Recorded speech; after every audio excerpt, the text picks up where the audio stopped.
Terima kasih. malam. Ya, Pak Pram, Ya, selamat Ibu. malam. Monggo Pak Pram. Selamat malam. Terima kasih untuk kesempatannya pada malam hari ini. Bu Lili, terima kasih untuk bisa sharing dengan teman-teman semuanya dan para peserta yang sebagian besar bukan mahasiswa di DIM Universitas Kristen Satya Wacana. Jadi saya akan sharing beberapa hal. Saya hanya 3 slide aja yang bisa saya paparkan kepada rekan-rekan.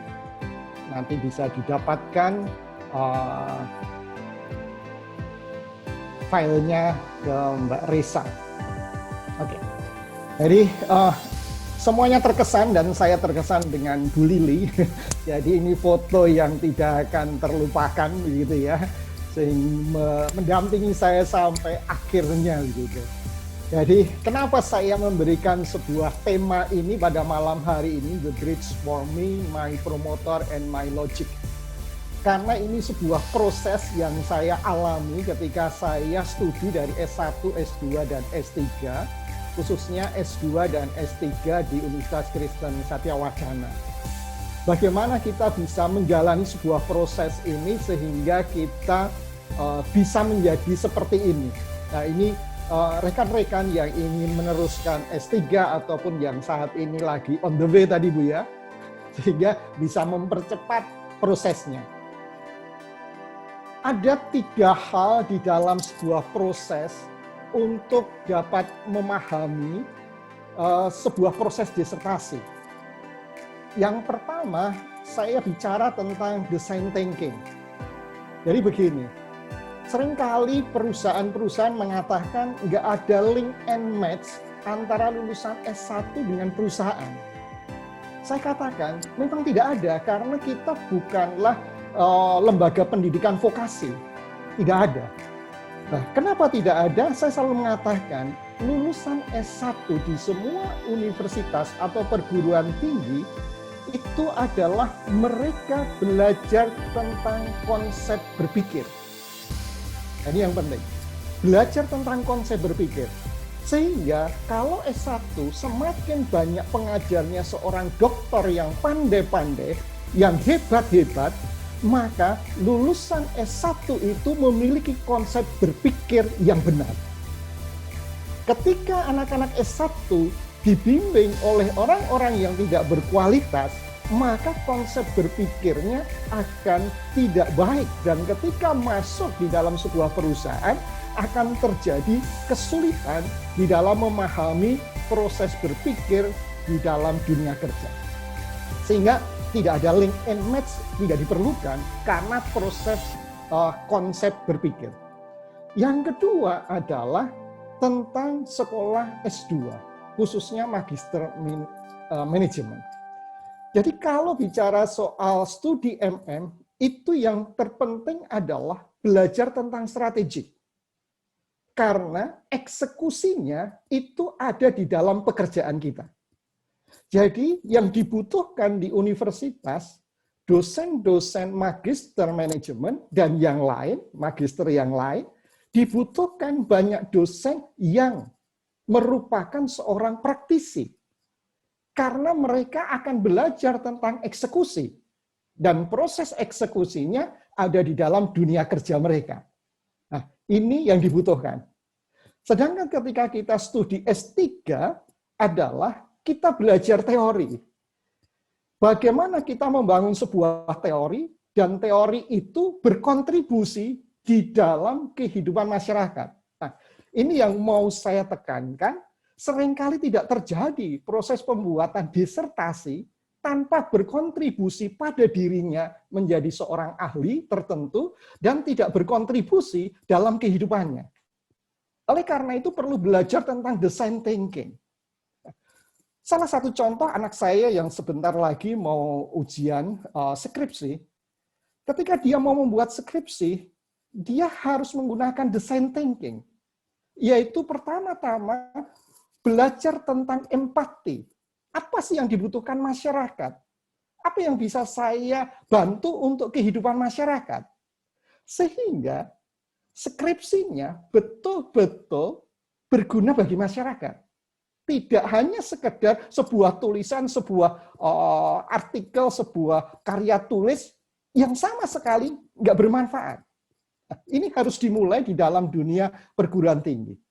Yang kedua sangat menarik banget, baru tadi malam saya mendapatkan sebuah WA dari seorang teman yang memiliki anak kelas SMP.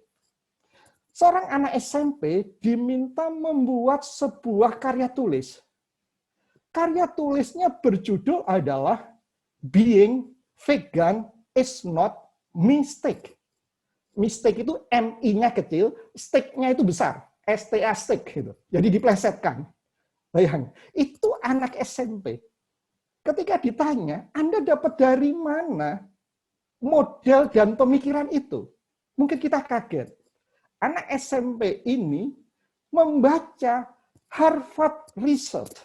Bayangkan, anak SMP sekarang sudah membaca dari Harvard Research yang mengatakan being vegan help the world. Yang kemudian dikaitkan dengan finansial, dikaitkan dengan berbagai teori. Bisa bayangkan kehebatan anak-anak sekarang sudah luar biasa. Sedangkan kita ketika menulis khususnya disertasi, tidak pernah berpikir sebuah design thinking. Apakah hasilnya nanti bisa membuat seseorang menjadi ahli dalam bidangnya dan berkontribusi kepada dunia di sekitarnya. Jadi kalau saya ditanya, apa sih yang kamu ingat bersama dengan dosen S1, S2, dan S3? Nggak ada yang saya ingat. Pelajaran apa sih yang kamu ingat ketika S3 di UKSW? Nggak ada, cuma satu. Ketika metodologi riset, Prof. Joy mengatakan, mahasiswa, kalau kamu mengambil sebuah penelitian, lihat di sekitarmu saja, nggak usah neko-neko. Lihat di sekitarmu, apa yang menarik buat kamu, dan sesuatu itu bisa kamu jadikan sebuah tema di dalam membuat disertasi, sehingga menyelesaikan persoalan di sekitarmu. Dan kamu ahlinya. Hanya itu.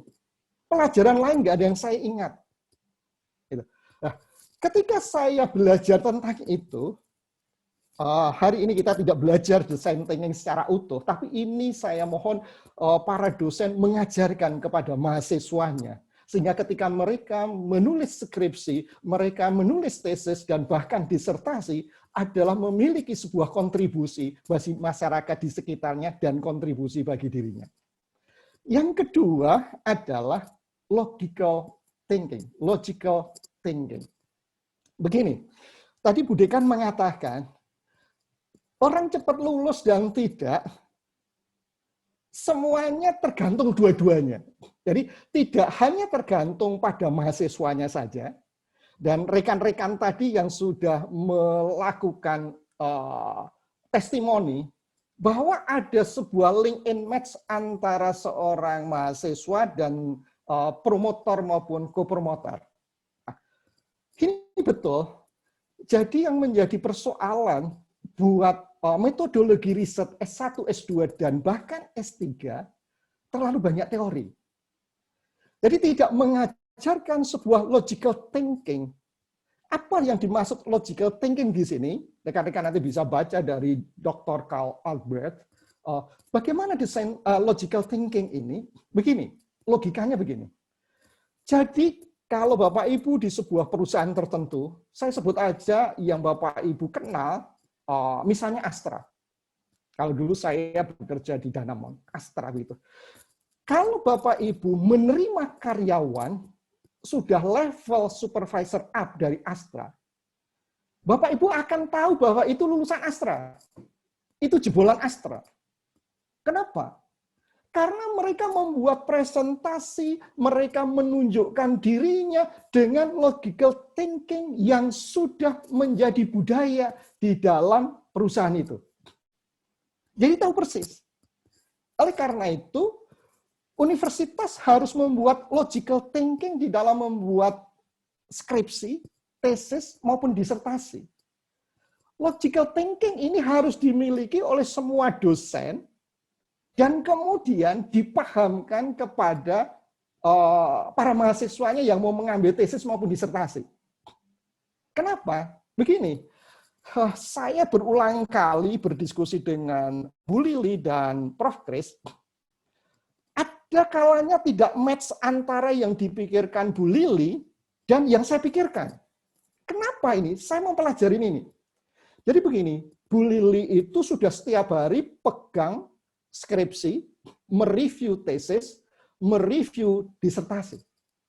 Jadi Bu Lili sudah punya logical thinking bagaimana mereview sebuah disertasi yang baik. Nah, itu sudah punya.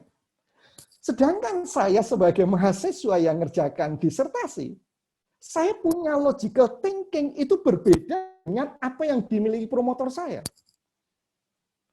Itulah yang seringkali terjadi gap. Ini yang terjadi gap. Nah, gap inilah yang harus diselesaikan.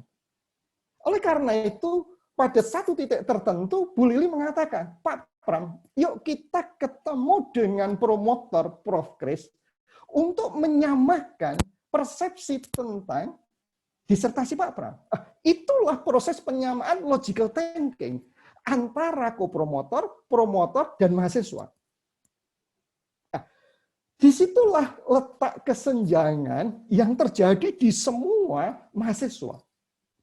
Karena yang pertama, universitas tidak membangun sebuah culture, sebuah metode yang sudah menjadi sebuah pattern di dalam membangun sebuah logical thinking, membuat skripsi, membuat tesis, maupun membuat disertasi.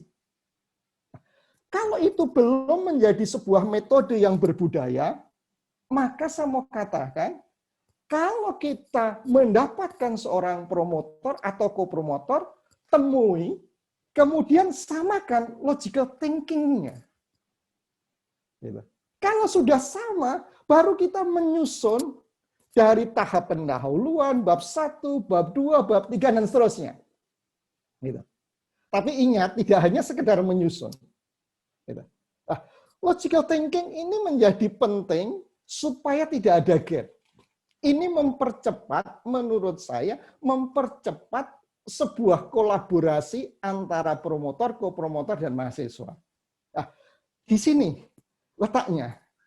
Banyak kita tidak berpikiran ke arah situ, sehingga ada gap yang cukup besar.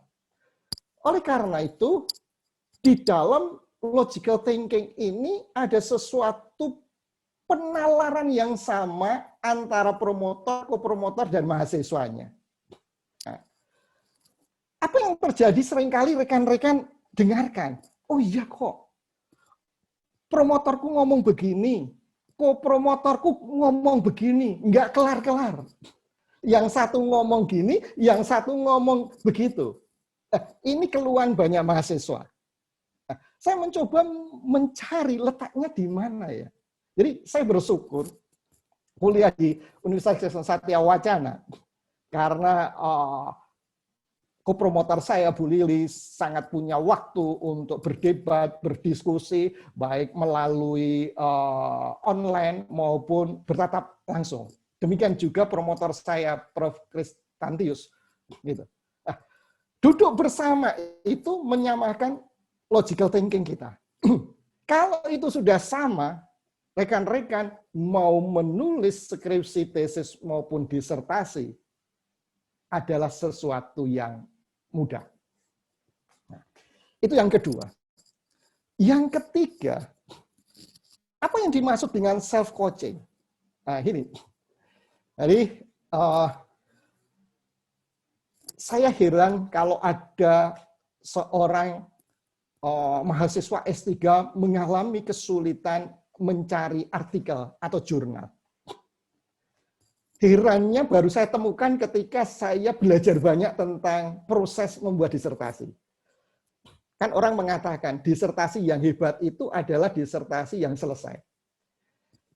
Jadi kalau nggak selesai itu disertasi nggak hebat. Nah, jadi ketika seorang mengalami sebuah kesulitan, jadi ada seorang profesor di bidang neuroscience mengatakan, seharusnya orang menyelesaikan disertasi itu tidak sulit. Kenapa? Karena dia sudah pernah menyelesaikan skripsi dan dia sudah berhasil menyelesaikan tesis. Menurut seorang profesor neuroscience, kalau orang sudah punya pengalaman berhasil 1 kali dan 2 kali, maka otaknya ini akan mengikuti sebuah jalan keberhasilan itu. Jadi mestinya menulis disertasi tidaklah sulit karena dia sudah punya pengalaman berhasil menulis skripsi dan menulis tesis. Apa yang menyebabkan tidak berhasil? Apa yang menyebabkan sulit untuk mendapatkan jurnal, sulit mendapatkan sebuah titik temu dengan promotor dan kopromotor? Karena di dalam otak kita ada sesuatu hal yang tidak pernah kita duga, tidak pernah kita bayangkan. Ada yang disebut self-limiting behavior.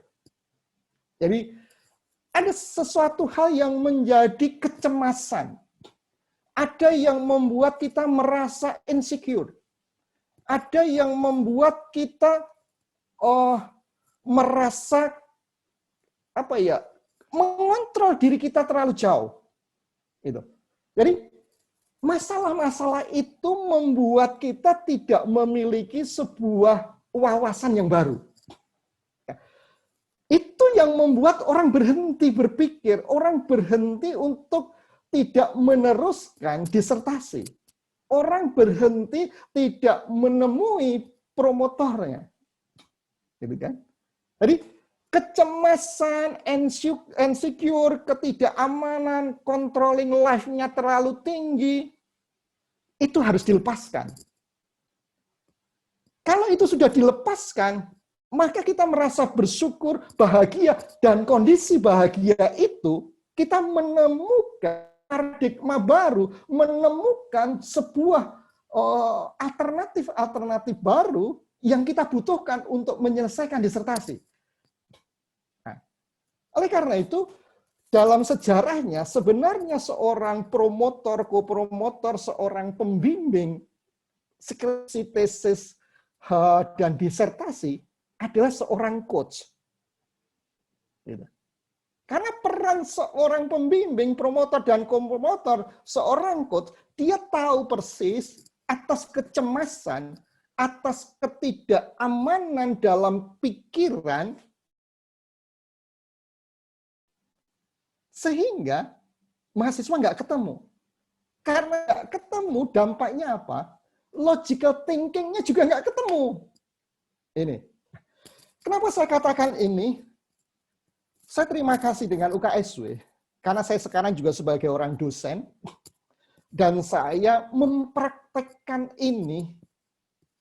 Dulu juga mahasiswanya Bu Lili, ketika Bu Lili saya minta untuk ngajar di Jakarta, saya menolong sekian banyak mahasiswa untuk membuat tesis dalam waktu 3 bulan selesai. Kenapa? Saya mengajarkan bagaimana design thinking itu dimiliki, bagaimana logical thinking itu dimiliki, dan bagaimana saya menolong mereka di dalam kecemasan mereka, di dalam rasa tidak aman, controlling life yang berkelebihan, yang mengakibatkan para mahasiswa itu nggak memiliki trust dalam dirinya. Yang muncul adalah kebohongan antara dirinya dengan diri, bukan bohong dengan promotornya, kebohongan di dalam otak dia. Sehingga dia mencari solusi, dijawab di dalam otaknya yang sedang dalam kecemasan. Orang cemas ditanya, jawabannya juga cemas.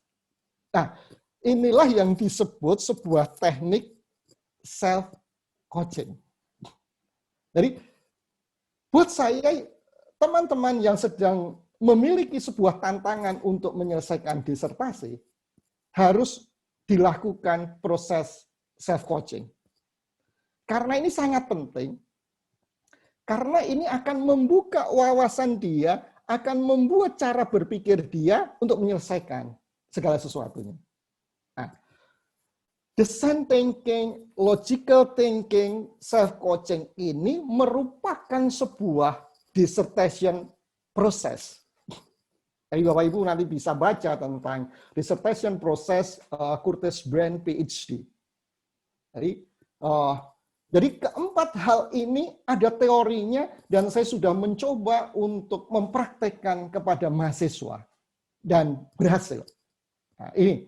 Jadi buat saya ketika bersama dengan Bu Lili dan Prof. Kris menjadi sebuah laboratorium saya untuk menemukan titik-titik yang banyak orang tidak sadari.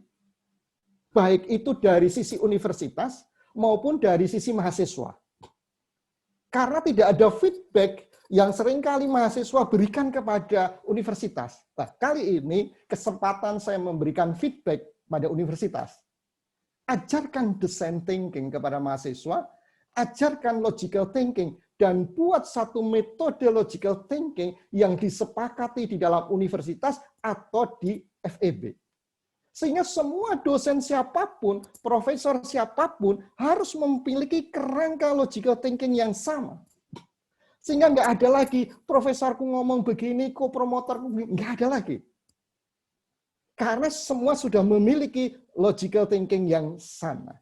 Nah, yang berikutnya adalah peran seorang promotor, kopromotor, dosen pembimbing mampu melakukan pembimbingan atau coaching kepada mahasiswanya. Nah, ini sekaligus saya promosi ya Bu Lili ya. Promosi. Jadi saya katakan, saya nulis disertasi yang dibimbing Bu Lili dan Prof. Kris, saya mengatakan, saya harus berguna dengan diri saya. Harus berguna. Sehingga saya harus menjadi ahli di dalam coaching. Kalau Bapak Ibu menulis sebuah disertasi tentang financial, tentang people development, kalau Bapak Ibu tidak menjadi ahlinya di bidang itu, nggak ada gunanya. Kalau Bapak Ibu menulis disertasi tanpa menyelesaikan persoalan di dalam masyarakat, nggak ada gunanya. Lebih baik rombak sekarang yang belum memulai atau belum menyelesaikan. Karena design thinking ini menjadi kunci keberhasilan di setiap negara dengan cara para masyarakatnya, para pemikirnya menemukan sebuah kontribusi. Nah, proses itulah yang kemudian saya tuangkan. Jadi, ini saya tuangkan. Hasil disertasi saya dengan Dr. Rauli dicoba dibuat sebuah jurnal. Gitu. Kemudian ini menjadi sebuah karya yang akhirnya dinikmati oleh para akademisi. Karena mereka membaca jurnal dari sebagian isi disertasi saya. Tapi karena saya orang praktisi, saya tidak mau hanya baca orang akademisi. Maka saya mencoba menuliskan dengan bahasa pop dalam salah satu bab di buku saya yang baru, yaitu Checkpoint. Semoga Bu Lili sudah membacanya. Terima kasih Bu Lili, support disertasi saya sehingga sekarang dibaca oleh banyak orang. Dibaca oleh para manajer di perusahaan. Dalam waktu 1 bulan sudah ratusan dikonsumsi oleh para direktur rumah sakit, dikonsumsi para manajer di banyak perusahaan, dan dikonsumsi para mahasiswa S3.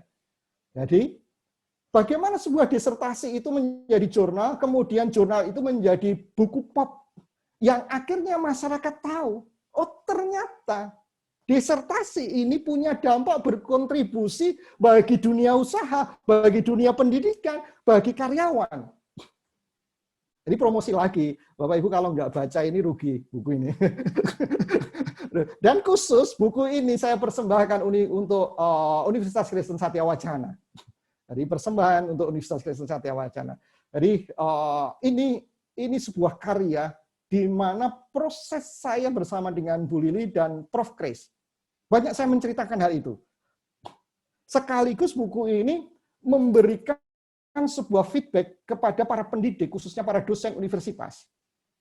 Bagaimana membangun sebuah perubahan karena adanya sebuah disrupsi di dunia pendidikan, di dunia perguruan tinggi, yang harus dipahami banyak orang. Nah, sekali lagi, di dalam proses ini, Bapak Ibu yang hadir saat ini, lantas apa sih sebetulnya intinya ketika kita punya gelar doktor? Kalau beberapa tahun yang lalu kita katakan, S1 itu sudah banyak banget. Sudah banyak banget, sehingga tidak memiliki daya saing di dalam dunia kerja. Sekolah ecek-ecek pun meluluskan S1 seadanya. Kemudian beberapa tahun kemudian muncullah, MM itu sudah dimanapun ada. Lulusannya cuman, nggak ada daya saingnya di dalam dunia usaha. Karena ya hanya sekedar MM. Dan banyak universitas menghasilkan MM yang ecek-ecek. Karena nggak berkontribusi, hasil tesisnya nggak mampu mengeksekusi pekerjaannya di kantor. Ya hanya sekedar menulis tesis, tidak bisa mengeksekusi. Hanya sekedar sebuah karya tulis yang kemudian disimpan di rak. Nah, daripada mengikuti magister manajemen, saya banyak katakan, sepanjang kamu tidak bisa berkontribusi di dalam tesismu untuk mengeksekusi pekerjaanmu, kamu mengambil certified di bidang SDM, mengambil certified di bidang financial. Ini menjadi feedback bagi universitas supaya para mahasiswanya juga mau setiap menulis tesis itu mampu berkontribusi untuk mengeksekusi sesuatu hal yang sedang dikerjakan. Karena bicara soal strategik itu di kampus, bicara eksekusi itu dalam pekerjaannya. Yang ketiga, ketika menulis disertasi, sepanjang itu tidak membuat Anda menjadi seorang ahli dan tidak menyelesaikan, teori Anda tidak menyelesaikan di dunia di mana Anda berada, itu bukan disertasi. Jadi ini menjadi lecutan bagi banyak orang sehingga tidak sekedar gelar doktor, yang hanya doktor, sekarang sudah banyak banget. Saya punya banyak teman yang gelar doktor tetapi cara berpikirnya tidak doktor. Gitu. Karena sangat mudah sekarang untuk mendapatkan gelar doktor. Di banyak universitas sangat mudah banget. Gitu. Nah, oleh karena itu Bapak Ibu, yang sekarang hadir pada pertemuan malam hari ini, yuk kita benahi bersama. Dari sisi mahasiswa, mau berpikiran bahwa aku punya gelar apapun, aku harus menunjukkan diri saya punya kompetensi di bidangnya. Jadi tidak hanya sekedar gelar. Jadi kalau Bapak Ibu juga searching, orang menyebut coach, saya menyebut diri saya coach karena bukan saya menyebut diri saya terlebih dahulu. Karena banyak orang menyebut saya punya keahlian di dalam coaching. Bahkan mahasiswa saya MM nggak ada yang manggil saya Pak dosen. Nggak ada yang manggil saya Pak doktor. Semua manggil saya coach. Dosen-dosen di mana saya mengajar, nggak ada yang manggil saya Pak doktor, Pak Pram. Semua manggil saya coach. Karena itu akan menjadi sebuah title saya. Nah, ketika saya punya atau dipanggil seseorang dengan gelar coach, maka saya harus punya kompetensi di bidangnya. Kalau Bapak Ibu searching banyak banget orang menyebut dirinya seorang coach, tetapi mereka tidak punya kompetensi. Mereka hanya kursus 3 bulan kemudian berani. Sama saja ketika kita 3 tahun menyelesaikan doktor, tapi tidak menampakkan kedoktoran kita, keahlian kita, kompetensi kita. Saya harap berarti rekan-rekan yang sedang menyusun disertasi, pikirkan itu melalui design thinking. Empati. Anda berempati apa terhadap persoalan di sekitar Anda yang Anda mau selesaikan? Anda akan menemukan teori apa sehingga teori itu bisa berkontribusi di dalam kehidupan di sekitar Anda. Anda mau menjadi seorang profesional seperti apa, Anda harus menekuni betul isi disertasi dengan kompetensi Anda. Dari sisi universitas, UKSW menjadi sebuah pilihan. Kenapa saya katakan? Para dosennya bukanlah dosen yang jaim. Para dosennya bukanlah dosen yang menutup diri. Para dosennya kapanpun bisa dihubungi, kapanpun bisa diajak diskusi, kapanpun bisa menggunakan virtual untuk diskusi, kapanpun bertemu dan dimanapun. Jadi itu ada sebuah keunggulan di mana kita menjadi partner bagi hubungan kita dengan dosen. Nah, ini partner kita. Nah, kalau kita sudah menjadi partner dengan para dosen, maka ini akan mempercepat sebuah proses penyelesaian. Jadi, dua hal ini menjadi usulan saya buat rekan-rekan yang menulis, juga buat universitas. Karena Universitas Kristen Satya Wacana harus mempertanggungjawabkan terhadap seluruh lulusannya yang harus punya kompetensi. Kalau dia dokter dari UKSW, harus punya kompetensi. Jangan hanya sekedar dokter di dalam sebuah title di dalam dirinya. Nah, ini oleh karena itu saya ingin mengajarkan bahwa rekan-rekan yang sekarang ini mengalami kesulitan. Jadi kesulitan untuk menyelesaikan doktor, rekan-rekan mulailah membangun self-coaching. Malam hari ini saya tidak mengajarkan gimana tahapannya. Lain kali mungkin bersama Bu Lili nanti FEB mengadakan sebuah training virtual. Apa itu self-coaching? Sehingga rekan-rekan semua bisa membangun sebuah proses di dalam dirinya, menghilangkan sebuah kecemasan, menghilangkan rasa ketidakamanan, menghilangkan rasa kekhawatiran, sehingga membangun sebuah trust dalam dirinya, dan menghilangkan kebohongan, karena dalam self-coaching yang terpenting adalah kejujuran. Kejujuran ketika kita berkomunikasi dengan diri sendiri. Kita berhenti memikirkan solusi. Nah, yang sering kali terjadi ketika bertanya di dalam otak kita, kita mencari solusi. Bukan itu. Dan kita berhenti untuk menjawab pertanyaan yang di dalam otak kita. Dan kita berhenti untuk tidak percaya pada diri kita. 3 menit lagi Pak Pram. Ada di dalam diri kita. Iya Bu, ada di dalam diri kita. Sehingga rekan-rekan sekalian, mari kita membangun sebuah proses pembelajaran bersama melalui dissertation proses ini dengan urutan yaitu design thinking, logical thinking, dan kemudian self-coaching. Sehingga kita semua berbagi kebahagiaan. Seperti keempat teman-teman tadi berbagi kebahagiaan dan bisa berkontribusi buat masyarakat kita. Jadi itu Ibu Is, mungkin sharing saya, dan terima kasih beri kesempatan buat teman-teman semua yang sekarang berada di mana-mana dan boleh ketemu pada malam hari ini, dan dengan senang hati saya akan berbagi dengan rekan-rekan sekalian. Terima kasih Bu Lili sudah memberi kesempatan ini dan Bu Dekan. Sama-sama. Baik, silakan Pak Irwan Rahmat kalau mau langsung dulu, silakan. Ya, saya tujukan ke Pak Pram ini. Oh iya. Silakan.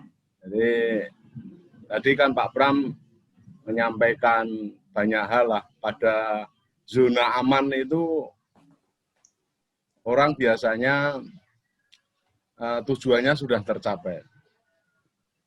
Jadi kegalauan itu biasanya terjadi kalau pada proses pembelajaran, proses belajar. Pasti begitu. Jadi kalau sudah aman itu ya sudah tujuannya sudah tercapai, sudah guyang-guyu, tidak galau, tidak stres dan lain sebagainya.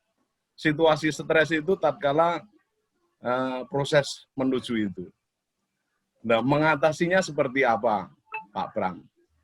Itu yang menjadi pertanyaan saya pertama. Pertanyaan kedua, itu bagaimana supaya pacar kita itu tidak berganti-ganti. Jadi sedikit-sedikit ganti, sedikit ganti. Biar fokus itu caranya bagaimana? Itu saja Pak Pram. Terima kasih. Ya, silakan Pak Pram, untuk dijawab Pak Pram. Baik.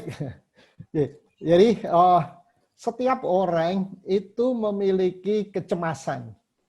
Jadi kegalauan, merasa tidak aman itu akan dimiliki banyak orang. Nah, sekarang kalau kondisi semacam itu, apa yang bisa kita lakukan? Yang kita lakukan adalah yang pertama-tama, pertanyaan-pertanyaan atau stimulus itu setiap saat itu selalu muncul. Jadi stimulus itu terus sekali muncul, apapun. Bahkan ketika kita sedang daring seperti ini, stimulus itu sangat mengganggu kita. Nah, ketika stimulus itu muncul, maka ada sebuah pilihan. Pilihan di mana kita akan merespon stimulus itu. Wah, itu kebebasan dalam diri kita. Nah, seringkali kebebasan itu tidak dipertanggungjawabkan karena kita memilih sesuatu yang memang bukan fokus kita. Ya, bukan fokus kita. Nah, itu akan terjadi dimanapun. Nah, di dalam proses self-coaching, kita akan memiliki sebuah kesadaran. Jadi kesadaran ini sangat penting, sehingga stimulus mana yang mestinya kita jawab. Stimulus mana yang mestinya kita respon. Karena kita tidak pernah diajarkan memiliki kesadaran terhadap stimulus yang memang memiliki sebuah kontribusi di dalam kehidupan kita. Jadi kita menjawab stimulus sesuka-suka kita. Nah, itu mengurangi energi yang luar biasa. Nah, ketika seorang cemas, maka kita perlu berhenti sejenak.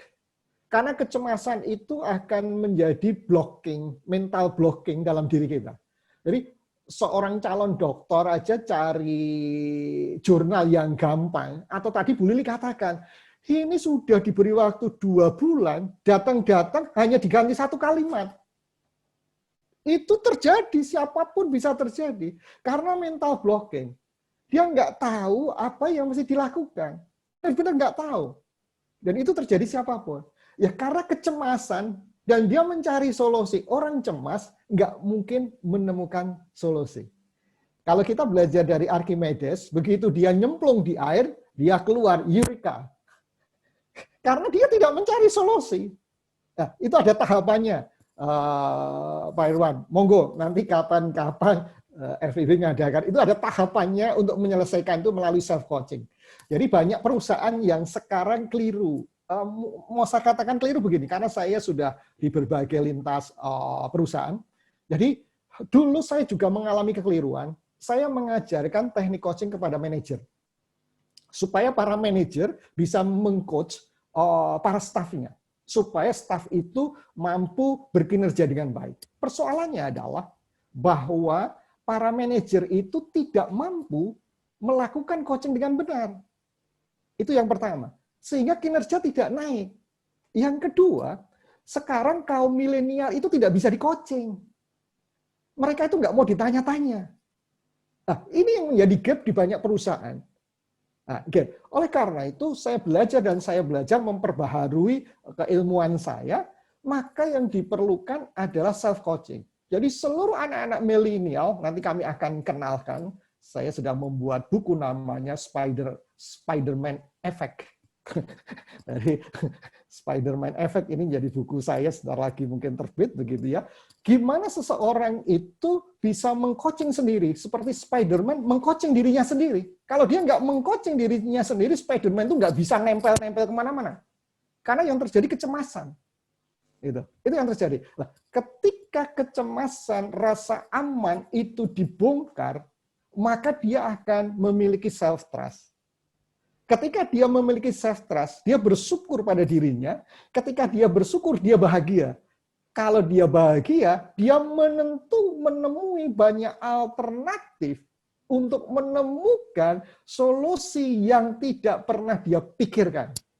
Nah, itu kalau nanti teman-teman orang psikologi bisa menjelaskan fungsi-fungsi hormon dopamin, serotonin, dan teman-teman ahli neuroscience bisa menjelaskan tentang hipotalamus dan yang lain. Nah, dan saya juga mempelajari proses itu. Nah, yang terjadi teman-teman yang menghilang apalagi dimarahin Bu Lili, semakin menghilang gitu kan. Nah, itu semakin cemas gitu. Ketika cemas, semakin tertutup. Datang ke Bu Lili ya cuman mengganti satu kalimat, tambah Bu Lili greget gitu. Sudah 2 bulan cuman ganti sekalimat karena cemas. Maka beberapa waktu yang lalu saya diminta oleh Universitas Atmajaya Yogyakarta untuk mentraining para dosen muda bagaimana dia mampu mengcoaching mahasiswanya. Karena saya alumni Atmajaya juga. Sehingga para dosen baru itu ketika memiliki mahasiswa untuk nyusun skripsi, tidak hanya sekedar mendampingi, tapi bisa melakukan coaching terhadap mahasiswanya. Karena itu penting. Nah, beberapa waktu lalu 2 kali saya diminta Universitas Atmajaya Yogyakarta karena saya juga alumni mereka, sehingga itu peran saya sebagai alma mater. Jadi itu yang menjadi pokok penting, Pak, dan itu harus diajarkan kepada semua orang. Ketika anak-anak karyawan milenial mampu self coaching, maka dia menemukan berbagai alternatif kehidupan. Ketika dia menemukan, mereka bertemu dengan manajernya, brainstorming terhadap sesuatu yang baru, maka muncullah inovasi-inovasi baru. Tidak lagi melakukan coaching para manajer kepada anak milenial nggak mau, Pak. Anak saya kalau saya coaching yang kecil mengatakan, Papa, aku tidak mau menggunakan Papa bahasa coaching. Dia tahu, gitu. Metodenya tahu. Tetapi kalau dia diajarkan untuk bertanya pada dirinya sendiri, itu hasilnya luar biasa. Nah, ini saya mau ingin merubah melalui saya punya sebuah lembaga namanya Doti Mind. Ini ingin mengajarkan seluruh kami bergerak di milenial, khususnya para milenial. Kalau orang-orang tua kadang sudah susah untuk mindsetnya, tapi kalau yang mau tentu bisa. Nah, itu yang pertama, Pak. Yang kedua, kalau tidak mau pindah-pindah, yang pertama adalah memang sebetulnya kenapa kita berpindah-pindah? Karena ada ketegangan. Karena ada kecemasan, ada kekhawatiran, dan itu yang membuat kita berpindah-pindah. Ketika kita sudah terhilangkan rasa cemas kita, hilang rasa kekhawatiran, kita punya self-trust. Dan ketika sudah punya self-trust, rasa syukur dan bahagia muncul, itu kekuatannya luar biasa. Nah, kekuatannya itu terserah kita mau pakai apa. Gitu. Mau cepat menyelesaikan disertasi, mau meningkatkan kinerjanya, mau menemukan inovasinya, itu yang digunakan. Jadi self-coaching bukan untuk menyelesaikan disertasi, tetapi self-coaching itu menumbuhkan sebuah kekuatan yang awalnya tertutup karena kecemasan, karena ketakutan, karena banyak hal yang dirinya tidak tahu, kemudian memunculkan kekuatan itu untuk menyelesaikan berbagai persoalan yang ada. Nah, itu metode dan logiknya bagaimana. Jadi dengan senang hati saya akan sharing tentang itu. Mungkin itu gambarannya Pak Irwan. Terima kasih Pak Bram. Ya memang seperti itu, kadang-kadang kita rembukan sama teman-teman satu angkatan untuk kuliah, bisa terjadi jalan sesat yang didapat. Betul, karena sama-sama cemas. Orang cemas ketemu orang cemas, hasilnya sesat. Itu yang menjadi masalahnya. Jadi itu, jadi betul sekali, betul itu. Karena ketika kita tidak punya jalan yang benar, ketemu orang yang jalan nggak benar, logiknya begini. Jadi banyak profesor, entah itu Seligman, entah itu Profesor Duhigg dan yang lainnya mengatakan, begitu Bapak pernah melakukan sebuah keberhasilan sekali dan 2 kali, yang ketiga kali Bapak akan menghasilkan. Karena otak kita itu berputar. Kalau kita tidak menambah sesuatu, otak kita itu berputar cara berpikir, maka hidup kita itu mengulang. Kecuali ketika kecemasan-kecemasan, ketakutan, kekhawatiran itu dibongkar, self-limited behavior itu dibongkar, Bapak akan menemukan yang baru. Maka orang kenapa bisa, dia orang berhasil, begitu kena krisis, kenapa berhasil lagi? Karena dia punya pengalaman berhasil dalam otaknya. Itu. Nah, ini yang menjadi kunci seringkali saya katakan kepada para guru juga para dosen, S1 khususnya, Gimana supaya mahasiswanya itu punya pengalaman nilai A. Itu penting. Kalau sekali dia memiliki pengalaman nilai A, maka selanjutnya otaknya mengatakan, oh nilai A itu mudah. Maka di sekolah-sekolah Anda beri kesempatan begitu melakukan sebuah pelajaran 30 menit, langsung Anda melakukan tes. Dengan tes itu pasti anak-anak dapat nilai 100. Otaknya mengatakan, oh nilai 100 itu mudah. Kalau setiap hari dia mengalami nilai 100 mudah, otaknya akan mencari sendiri. Maka saya katakan, banyak profesor mengatakan, kalau Anda lulus S1, berhasil menulis skripsi, Anda berhasil menulis tesis, maka Anda pasti berhasil menulis disertasi. Jika Anda sedang mengalami kesulitan, di otak Anda sedang mengalami kecemasan. Jadi kecemasan itu yang harus dibongkar. Jangan sampai kecemasan itu malah ditambah sama Bu Lili, tambah cemas. Maka seorang promotor, seorang kopromotor, seorang dosen pembimbing harus mampu menjadi seorang coach untuk bisa menolong mereka tidak semakin cemas. Itu ya Bu Lili ya. Tapi itu saya menemukan itu karena saya belajar dari Bu Lili. Saya belajar, saya ngikutin prosesnya apa sih. Karena logical thinking saya waktu pertama nggak ketemu sama Bu Lili. Ini di mana ya? Saya amatin terus, oh begini. Dan paling tidak Mbak Rauli itu menolong saya untuk membangun logical thinking. Karena dia seorang dosen dan dia sama-sama sebagai itu yang saya pakai dan kemudian saya praktekkan di mahasiswa dan di teman-teman yang lain. Itu Pak Irwan. Jadi menarik. Terima kasih Pak Pram. Ilmunya